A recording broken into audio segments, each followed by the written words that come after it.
ആയിരം കണ്ഠങ്ങളിൽ നിന്ന് ഒരേ സമയം ആകാശത്തോളം ഉയരുന്ന മുദ്രാവാക്യങ്ങളുമായാണ് വി.എസ്. അച്യുതാനന്ദനെ AKG പഠന ഗവേഷണ കേന്ദ്രം സ്വീകരിക്കുന്നത്. അദ്ദേഹം ഏറെക്കാലം പ്രതിപക്ഷ നേതാവായിരുന്ന കാലത്ത്, മുഖ്യമന്ത്രിയായിരുന്ന കാലത്ത്, പാർട്ടി പ്രവർത്തനങ്ങളിൽ ഏറ്റവും അധികം, പാർട്ടി നേതൃത്വത്തിൽ ഏറ്റവും അധികം ശക്തനായിരുന്ന കാലത്തെല്ലാം ഉണ്ടായിരുന്ന AKG സെന്ററിന്റെ പടികടന്ന് അദ്ദേഹം ഒരിക്കൽ കൂടി വരികയാണ്. കണ്ഠം മുറിഞ്ഞുള്ള മുദ്രാവാക്യവുമായാണ് അദ്ദേഹത്തിന്റെ സഖാക്കൾ അദ്ദേഹത്തെ അവിടേക്ക് സ്വീകരിക്കുന്നത്.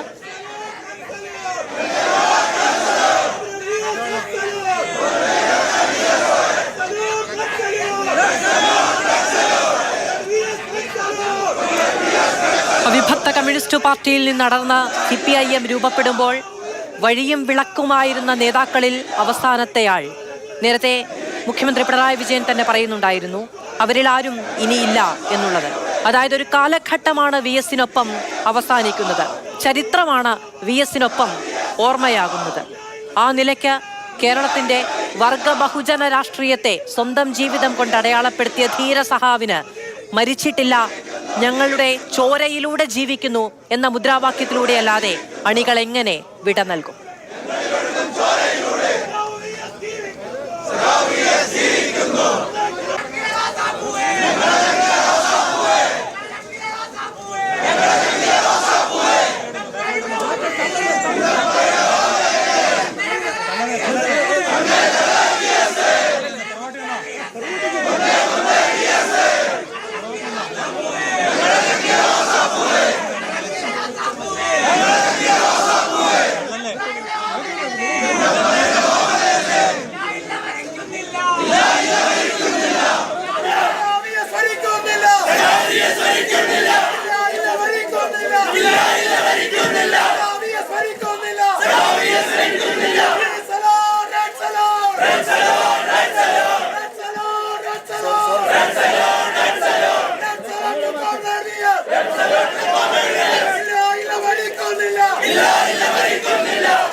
വി.എസ്. അച്യുതാനന്ദൻ ഓർമ്മയാവുകയാണ്.